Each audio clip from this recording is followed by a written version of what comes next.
Good morning, dear students. Welcome to Western English classes. Once again, आज फिर हम आपके लिए लेकर आए हैं फ्लेमिंगो बुक और उसका पोइट्री सेक्शन। उसमें है रोड साइड स्टैंड पोइट्री, जिसको लिखा है an American poet Robert Frost. Robert Frost 20वीं शताब्दी का पोइट है और इन्होंने ज़्यादातर करेक्टर्स, प्यूपिल और लैंडस्केप जो भूदृश्य होते हैं उनके बारे में अपनी पोएम को लिखा है। इनकी जो पोएम है ज़्यादातर मानवीय दुखांतिकाओं से यानी जो ट्रेजिडी है उनसे और मानव फियर्स यानी कि भय उससे संबंधित है। इन्होंने देखिए कई पोएम लिखी हैं, जैसे कि stopping by the woods on a snowy evening, विचेज और मेंडिंग वॉल्स। ये कुछ ऐसी ही फेमस वेल नोन पोएम्स हैं। यह इन्होंने जो पोएम लिखी है ए रोड साइड स्टैंड, इस पोएम के अंदर क्या बताया गया है देखिए। तो दोस्तों, इस पोएम के अंदर Robert Frost presents the lives of poor deprive people, यानी इस पोएम के अंदर जो रॉबर्ट फ्रॉस्ट हैं वो पुअर मतलब गरीब और डेप्रिव वंचित पीपल यानी जो गरीब और वंचित लोग हैं उनके जीवन को प्रस्तुत करता है। वो भी किस तरह से, विद पिटीलेस क्लैरिटी, यानी एक जिसमें कोई दया नहीं है ऐसी स्पष्टता के साथ, and with the deepest sympathy और गहरी सहानुभूति के साथ, एंड ह्यूमैनिटी और मानवता के साथ, यानी गरीब और वंचित लोगों के जीवन की जो पिटीलेस स्पष्टता है उसको एक गहनतम सहानुभूति और मानवता के साथ प्रस्तुत करता है अपनी इस ए रोड साइड स्टैंड पोएम के अंदर। दोस्तों, हम आपके लिए बता दें कि इस पोएम के अंदर ये जो पोएम है इसके अंदर किस तरह से और रॉबर्ट फ्रॉस्ट एक गरीब किसान, एक विलेजर, जो गांव का व्यक्ति है, उसने एक सड़क के किनारे दुकान लगाई है। उस दुकान से कोई व्यक्ति कोई सामान नहीं खरीदता, तो किस तरह कभी उसके दुख को महसूस करते हैं और कभी उसके लिए क्या करना चाहते हैं, क्या क्या सोचते हैं, वो इस पोएम के अंदर बताया है। तो आइए इस पोएम को हम पढ़ते हैं और जानकारी प्राप्त करते हैं। तो देखिए दोस्तों, देखिए, the little old house was out with a little new shed in front at the edge of the road where the traffic sped, a roadside stand that too pathetically plead, it would not be fair to say for a doll of bread, but for some of money, the cash whose flow supports the flower of cities from sinking and writhing faint। तो यहाँ देखिए इस first stanza के अंदर क्या बताया है। तो देखिए यहाँ द लिटिल ओल्ड हाउस, एक लिटिल ओल्ड हाउस, एक छोटा सा घर था, out with a little new shed, जिसमें एक नई दुकान थी, एक छोटी सी दुकान थी, in front at the edge of the road, बिल्कुल सड़क के किनारे के सामने, यानी सड़क के किनारे के ठीक सामने एक छोटा सा घर था। उस घर में एक दुकान लगी हुई थी बाहर की तरफ, वेयर जहाँ द ट्रैफिक स्प्रेड, जहाँ से जो ट्रैफिक है वो गुजरता था, a road side stand that too pathetically pled, जो रोड साइड स्टैंड थी, जो छोटी सी दुकान वहाँ लगी थी, वो बहुत ही कारुणिक रूप से प्लेड यानी निवेदन करती थी।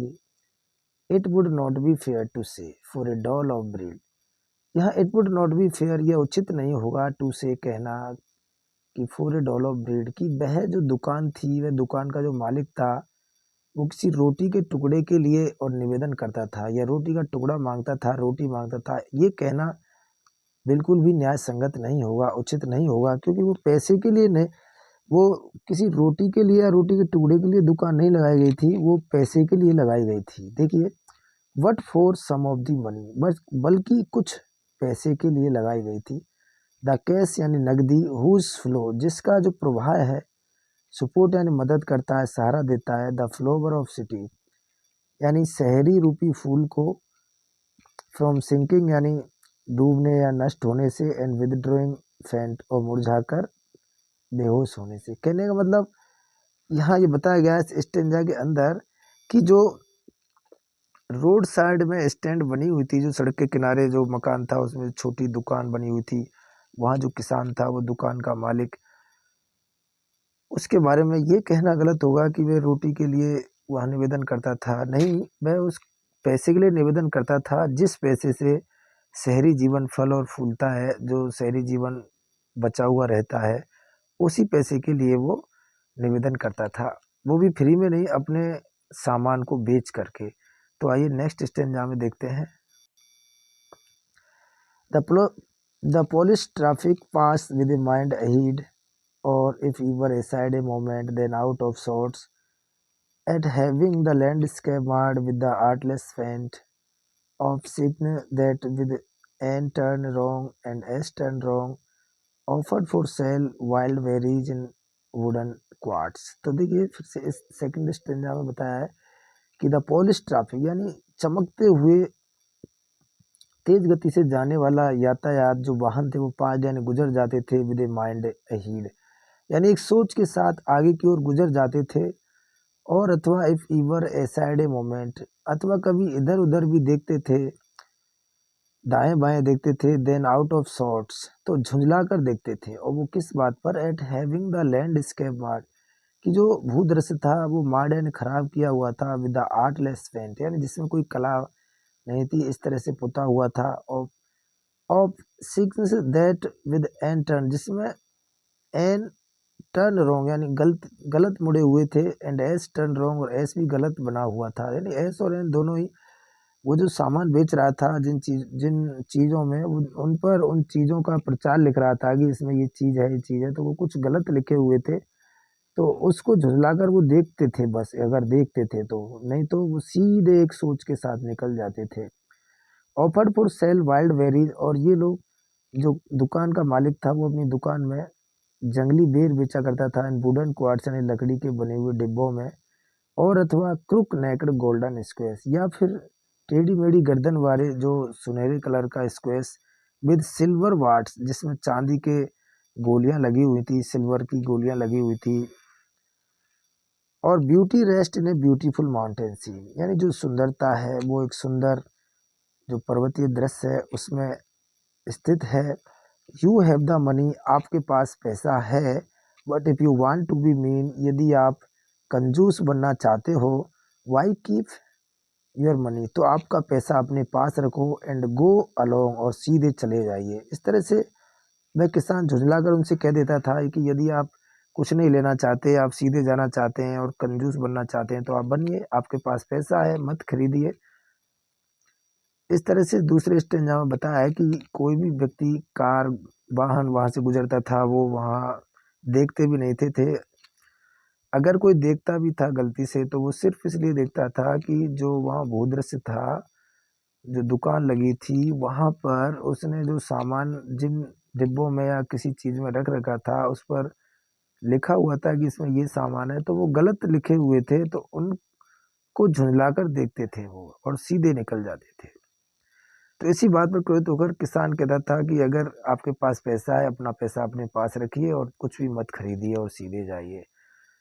नेक्स्ट स्टेंजा में देखते हैं। The hurt to the scenery would not be my complaint. अब कवि यहाँ कहता है कि हर्ट टू द सीनरी, यानी कि जो जो वहाँ सीनरी है, जो हरियाली है, उसको नुकसान करना मेरी शिकायत नहीं है। सो मच है, जहाँ तक द ट्रस्टिंग सोरो ऑफ वॉट इज अनसेड, जहाँ तक मेरा जो ट्रस्टिंग सोरो है, जो विश्वसनीय है, जिस पर विश्वास कर रहा हूँ, ऐसा जो दुख है वो वॉट इज अनसेड, जो कुछ भी है वो अनसेड है, यानी अनकहा है, मैं जिसको कह नहीं सकता। फिर भी वो कभी कहता है कि हियर, यहाँ पर, far from the city we make our road side stand, कभी यहाँ पर दुकान मालिक के माध्यम से कहता है कि यहाँ हम फार फ्रॉम द सिटी यानी शहर से दूर आकर के, और make our road side stand, हम अपनी दुकान लगाते हैं, and ask for some city money, और हम कुछ शहर का पैसा मांगते हैं, भीख में नहीं मांगते, अपने सामान के बदले में मांगते हैं। टू फील इन हैंड, ताकि उसे हम अपने हाथों में महसूस कर सकें। टू ट्राई, और प्रयास कर सकें, if it will not make our being expand, कि क्या यह हमारे जीवन को आगे बढ़ाएगा या नहीं बढ़ाएगा, ऐसा महसूस कर सकें और प्रयास कर सकें। And give us the life of the moving picture from it, और क्या यह हमें उस प्रकार का जीवन प्रदान करेगा जो फिल्मों में वादे किए जाते हैं, जिस तरह के जीवन के। That the party in power, वही जो पार्टी पावर में, सत्ता में है, it's said to be keeping from us, यानी कि उस पार्टी के द्वारा कहा जाता है, जो वादे किए जाते हैं और हमको उन बुरी चीज़ों से दूर रखा जाएगा। तो इस तरह इसके अंदर ये बताया गया है, कवि कहता है कि जो दुःख है वो तो अनकहा है और मुझे उस सीनरी की शिकायत नहीं है जिसको गाड़ी वाले नष्ट कर जाते हैं, क्योंकि हम तो केवल उस शहरी जो पैसा है उसको अपने सामान के बदले में लेकर अपने हाथों में महसूस करना चाहते हैं और हम देखना चाहते हैं कि क्या वह पैसा हमारे जीवन में विकास करेगा, क्या वो जो फिल्मों में वादे किए जाते हैं बड़े बड़े, क्या उस तरह के वादों से हमारे जो जीवन है वो बदल जाएगा, क्या वो सब हमारे साथ भी होगा, जो ये लोग सत्ता में बैठे हैं क्या वो भी हमारे साथ ऐसा करेंगे। तो इस तरह से इस स्टेंजा में बताया है। आइए नेक्स्ट स्टेंजा, नेक्स्ट है, it is in the news that all these pitiful kin are to be bought out and mercifully gathered in to live in villages. तो देखिए, it is in the news, समाचारों में आया है, that all these pitiful किन, ये सभी जो दयनीय लोग हैं, आर टू बी बॉट, इनकी जो जमीनें हैं उन सबको बॉट यानी कि सबको खरीदा जाएगा, एंड मर्सीफुली गैदर्ड, और इनको दयापूर्वक इकट्ठा किया जाएगा, टू लिव इन विलेज यानी गाँव में रहने के लिए। Next to the theatre and the store, बिल्कुल ठीक, थिएटर, रंगमंच और स्टोर यानी बड़ी बड़ी दुकानों के सामने, वेयर जहाँ they don't have to think for themselves anymore, जहाँ उन्हें अपने बारे में सोचना बिल्कुल नहीं पड़ेगा, यानी सोचने के लिए कुछ भी नहीं होगा। While greedy good doers beneficent beasts of prey swarm over their lives and forcing benefits, वहाँ पर जो ग्रीडी गुड डूअर हैं, लालची और परोपकार करने वाले परोपकारी और शिकारी लोग, बीस्ट ऑफ प्रे यानी कि जो पशु शिकार करने वाले, और स्वार्म ओवर देयर लाइफ, जो उनके जीवन पर मक्खियों की तरह भिन भिनाएंगे, एंड फोर्सिंग बेनिफिट्स, अपना लाभ कमाने के लिए उन लोगों को मजबूर करते हुए, that are calculated to soothe them out of their wits, और फिर उन लोगों को इस तरह व्यवस्था करते हुए कि उन्हें हम आराम दिलाना चाहते हैं, एंड वाई टीचिंग देम, और उन लोगों को सिखा करके कि हाउ टू स्लीप, किस तरह सोया जाता है, और दे स्लीप ऑल डे, और वे स्वयं पूरे दिन सोएंगे। जो नेता लोग, जो इनसे ये परोपकारी जो हैं, ये लोग लालची लोग, ये तो आराम से पूरे दिन सोएंगे और उन लोगों को सिखाएंगे कि किस तरह से सोया जाता है। डेस्ट्रॉय देयर स्लीपिंग, और उनकी नींद को बर्बाद करके, एट नाइट यानी रात की को, द एंशिएंट वे यानी उस पुराने तरीके की नींद को। तो कहने का मतलब दोस्तों यहाँ ये बताया गया है इस स्टेंजा के अंदर कि ऐसा समाचारों में आया है कि ये जो परोपकारी और परोपकारी जो लोग बनकर आएंगे, भला चाहने वाले लोग आएंगे, ये एक तरह से इनका शोषण करने वाले लोग होंगे, लेकिन इस तरह के रूप में आएंगे और ज़बरदस्ती उनको मजबूर करके उनकी ज़मीनों को खरीद लेंगे और उन्हें गांव में रहने के लिए मजबूर कर देंगे, और कहेंगे कि उनके घरों के सामने बड़ी बड़ी दुकान, बड़े बड़े थिएटर होंगे, लेकिन करने वाले कुछ नहीं है, और उन लोगों की नींद हराम कर देंगे और खुद चैन से सोएंगे, और उनका जो आराम की नींद थी उसको भी नष्ट कर देंगे। तो इस तरह से उल्टा उन लोगों का शोषण और उन्हें दुख प्रदान करने की ही कोशिश की जाएगी, ये इस स्टेंजा के अंदर बताया गया है। नेक्स्ट स्टेंजा है, देखिए, समटाइम्स आई फील, कवि कहता है कि समटाइम्स, रॉबर्ट फ्रॉस्ट बता रहे हैं कि sometimes I feel myself I can hardly bear, कि कभी कभी तो मैं ये महसूस करता हूँ कि आई कैन हार्डली बियर, मुझे सहन नहीं होता, कि मैं बड़ी मुश्किल से सहन कर पाता हूँ, the thought of so much childish longing in vain, यानी मेरा जो विचार है जो चाइल्डिश लॉन्गिंग का, वो, लेकिन मैं सोचता हूँ कि ये व्यर्थ है। द सैडनेस यानी दुख, जो उदासी है वो, that lurks near the open window, जो कि लर्क्स माने छुपी रहती है, near the open window there, वहाँ उस खुली हुई खिड़की के पास, यानी कभी कहता है जो दुकान का मालिक है बेचारा, वो खुली हुई खिड़की के पास खड़े रहता है पूरे दिन, दैट वेट्स ऑल डे, जो पूरे दिन इंतजार करता है, एन ऑलमोस्ट ओपन प्रेयर, लगभग एक खुली हुई प्रार्थना करता हुआ, for the screech of brakes, की कहीं से जो ब्रेकों के लगने की आवाज़, the sound of a stopping car, एक कार के रुकने की आवाज़ आए, of all the thousand self car that pass, उन हजारों की संख्या में वहां से गुजरने वाली कार में से, कि उसकी दुकान के सामने से जो हजारों कार गुजरती हैं, वो इंतजार करता है कि कोई कार आकर के ब्रेक लगाए और वह उसकी आवाज़ सुने, लेकिन कोई नहीं रुकता। Just one to inquire what a farmer's price are. वो इंतजार करता है कि केवल एक ही कार्य रुक करके और केवल उसकी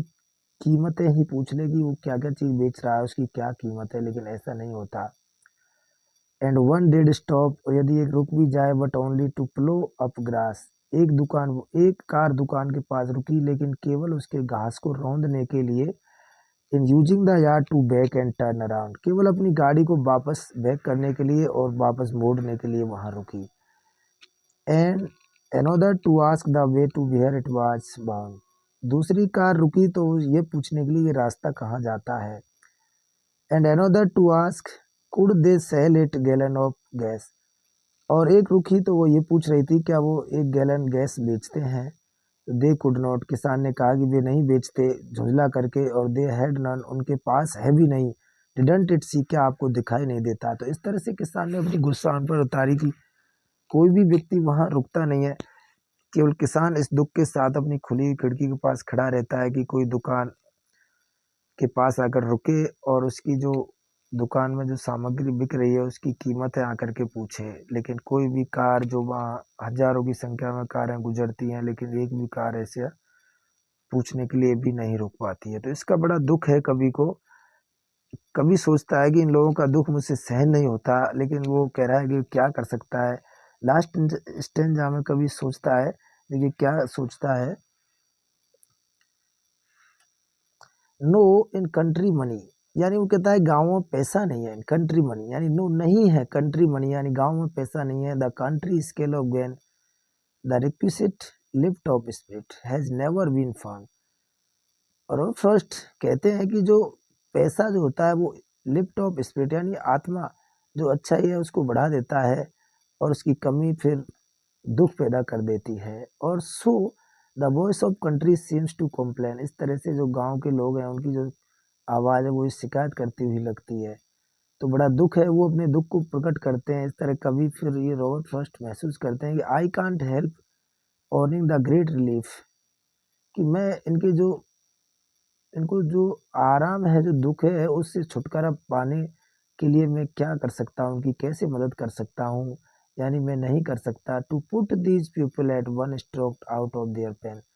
वो सोचते हैं कि इन लोगों को, टू पुट दीज पीपल, सभी लोगों को, एट वन स्ट्रोक, एक ही प्रहार में, put out of the pain, उनके दुख से दूर कर दिया जाए, यानी इन लोगों को मार दिया जाए एक ही झटके में, तो इनका सारा दुख दूर हो जाएगा। एंड देन नेक्स्ट डे, फिर अगले दिन, as I come back into the sun, तो अगले दिन जैसे ही मैं होश में आता हूँ, कभी कहता है, तो मुझे पता चलता है कि ये तो सब बेकार की बात है। And offer to put me gently out of my pain, और मैं सोचता हूँ कि ये तो एक बचकानी इच्छा है कि इन लोगों को एक साथ इस तरह मार दिया जाए, तो ऐसा नहीं हो सकता। तो ये रॉबर्ट फर्स्ट इस तरह से एक, जो गांव के लोग हैं, जो गांव के बाहर, शहर के बाहर और सड़क के किनारे पर दुकान लगाते हैं, उनके दुख को इस पोएम के अंदर प्रकट करता है। तो वो कहना चाहता है इस पोएम के माध्यम से कि हम लोगों को ऐसे गरीब लोगों की दुकान से, छोटी छोटी दुकानों से, अगर हम उनके सामने से गुजरते हैं तो कुछ ना कुछ खरीदते रहना चाहिए, ताकि उनका भी हौसला बढ़ता रहे। और इसी तरह से हम इस पोएम की समरी यही लिख सकते हैं कि किस तरह से एक दुकान वाले ने दुकान लगाई, कहाँ दुकान लगाई थी, और वो उसकी दुकान के अंदर क्या क्या बेच रहा है। तो देखिए वो दुकान के अंदर वाइल्ड बेरी, जंगली बेर बेच रहा था, और गोल्डन स्क्वेश बेच रहा था उसमें। तो दोस्तों इस तरह से ये पोएम, हमारी ये पोएम हुई। अब आइए इस पोएम के क्वेश्चन आंसर के बारे में चर्चा करते हैं। ये काफ़ी लंबी पोएम है, आइए देखते हैं। तो देखिए दोस्तों, रोड साइड स्टैंड, पहला क्वेश्चन है, right the theme of the poem a road side stand. तो ये रोड साइड स्टैंड जो पोएम है, इसकी थीम लिखिए, इसकी थीम क्या है। तो देखिए, in the poem a road side stand, Robert Frost presents the lives of poor deprived people with pitiless clarity and with the deepest sympathy and humanity. तो वही बात हुई कि यहाँ पर जो हमने पोएम पढ़ी है, तो इस क्वेश्चन के अंदर ये बताया दोस्तों कि जो रोड साइड स्टैंड पोएम है, इसकी थीम क्या है। तो इसमें, इस पोएम के अंदर रॉबर्ट फ्रॉस्ट गरीब और वंचित लोगों के जीवन को प्रस्तुत करता है, वो भी पिटीलेस क्लैरिटी के साथ, और एक डीपेस्ट सिंपैथी यानी गहनतम सहानुभूति और मानवता के साथ उनके जीवन को प्रस्तुत करता है। यही इस पोएम की थीम है। Next, where was the stand, दुकान कहाँ लगी हुई थी? तो देखिए यहाँ there was a little old house, where was the stand, दुकान कहाँ लगी हुई थी? तो there was a little old house, एक छोटा सा पुराना घर था, with a little new shed, और उसमें एक छोटी सी दुकान थी। It was in front at the edge of the road, यह बिल्कुल सड़क के किनारे के ठीक सामने थी। वेयर, जहाँ से द ट्रैफिक स्प्रेड, जहाँ से यातायात गुजरता था। तो कहने का मतलब जो दुकान थी वो सड़क के किनारे के बिल्कुल ठीक सामने एक पुराना सा मकान था, छोटा सा, उस मकान के अंदर एक छोटी सी दुकान थी। नेक्स्ट क्वेश्चन देखिए दोस्तों, what was the plea of the folk who had put up the road side stand? तो फिर से देखिए, व्हाट वाज द प्ली, क्या निवेदन था, ऑफ द फोक, उस ग्रामीण का, who had put up the road side stand, जिसने रोड साइड स्टैंड लगाई थी, यानी सड़क के किनारे जिसने दुकान लगाई थी, वो क्या निवेदन करता था? तो देखिए, the folk who had put up the road side stand, वह ग्रामीण जिसने सड़क के किनारे दुकान लगाई थी, रिक्वेस्ट, निवेदन करता है, फॉर द मनी, पैसे के लिए, द कैश, नकदी के लिए, फ्रॉम द सिटी पीपल, यानी शहर के लोगों से। Who passes by the stand, जो वहाँ से गुजरता है, यानी शहर का लोग जो भी वहाँ से गुजरता है उससे कुछ पैसा, कुछ नकदी की निवेदन करता है। It would not be fair that their plea is for a dole of bread, यानी यह कहना उचित नहीं होगा कि उनकी निवेदन जो था वो रोटी के लिए था, ये बात न्याय संगत नहीं होगी। देखिए नेक्स्ट क्वेश्चन, तो कहने का मतलब जो ग्रामीण था उसने दुकान लगाई थी सड़क के किनारे, वो केवल शहर के पैसे को लेना चाहता था अपने सामग्री के बदले में, बस यही उसका निवेदन था, न कि रोटी के टुकड़े के लिए। नेक्स्ट क्वेश्चन है, what is the childish longing that the poet refers to, और व्हाई इज इट वैन, वे कौन सी बचकानी इच्छा है जिसका कवि उल्लेख करता है, और व्हाई इज इट वैन, और यह व्यर्थ क्यों है? तो देखिए, the poet become sad because of the suffering and troubles of the poor deprived, कवि जो है बिकॉज, बिकम्स यानी हो जाता है, सैड माने उदास, because of suffering and troubles यानी कष्ट और दुखों के कारण, ऑफ द पुअर डेप्रिव्ड गरीब वंचित लोगों के कष्ट और दुखों से कवि उदास हो जाता है। ही थिंक्स, वह सोचता है, that these poor people should be put to death together, कि ये जो गरीब लोग हैं इनको एक साथ मार देना चाहिए। They will be free from the suffering and troubles, और इस तरह वे दुख और कष्टों से स्वतंत्र हो जाएंगे, मुक्त हो जाएंगे। It is the childish longing, यही कवि की बचकानी इच्छा है, मतलब कवि ने सोचा था कि इन लोगों को एक साथ मार दिया जाए तो उनके सारे कष्ट दूर हो जाएंगे, तो इसको कवि ने चाइल्डिश लॉन्गिंग कहा। लेकिन देन नेक्स्ट डे, जब अगले दिन, as he comes back into the sun, जब अगले दिन वो होश आता है कवि को, तो इससे वे कहता है, इट इज़ वैन, ये बेकार है, ये बात तो व्यर्थ है, इट इज़ नॉट फेयर, ये सही नहीं है, और इट इज़ नॉट प्रैक्टिकल, ये व्यवहारिक भी नहीं है। तो इस तरह से कवि कहता है कि जो चाइल्डिश लॉन्गिंग है कवि की वो यही है, वो सोचता है, कवि जब उन लोगों के दुख को सहन नहीं कर पाता तो सोचता है कि उन लोगों को एक ही झटके में मार देना चाहिए ताकि ये सारे दुखों से दूर हो जाएंगे, लेकिन बाद में सोचता है कि ये सही नहीं है और ये व्यर्थ है, इसलिए उसने इसे वैन कहा। नेक्स्ट एंड लास्ट क्वेश्चन है, what were the items being sold at the road side stand, उस रोड साइड स्टैंड पर कौन कौन सी सामग्री बेची जा रही थी? तो देखिए, road side stand offered for sale wild berries, यानी तो जंगली बेर बेचे जा रहे थे, इन वुडन क्वार्ट्स, लकड़ी के बने हुए डिब्बों में, और क्रुक्ड नेक्ड, यानी क्रुक नेक, टेढ़ी मेढ़ी गर्दन वाले, golden squash with silver bars, यानी चांदी की गोलियों वाला जो गोल्डन स्क्वेस था वो टेढ़ी मेढ़ी गर्दन वाली बोतलों में बेचा जा रहा था। तो ये इस पाठ का क्वेश्चन है। इस तरह से ए रोड साइड स्टैंड पोएम के क्वेश्चन आंसर हुए। आशा करता हूँ फ्रेंड, डियर स्टूडेंट्स, आप लोगों के समझ में अच्छी तरह आए होंगे और पोएम भी अच्छी तरह समझ में आई होगी। ये वीडियो काफ़ी लंबी हो गई है, 25 मिनट की लगभग हो गई है, इसलिए आज हम इस वीडियो को यहीं समाप्त करते हैं। Thank you so much for watching video. देखिए दोस्तों, आज इस पोएम के साथ हमारा जो पोइट्री सेक्शन है वो पूरा हो जाता है, और हमने पांचों पोइट्री के क्वेश्चन आंसर और उसका एक्सप्लेन ये सब इसमें दे दिया है। आप अच्छे से पांचों पोएम को रिसाइट करें और क्वेश्चन आंसर याद करें। बस इसी के साथ हम वीडियो समाप्त करते हैं। Thank you so much once again for watching the video and wait for next video.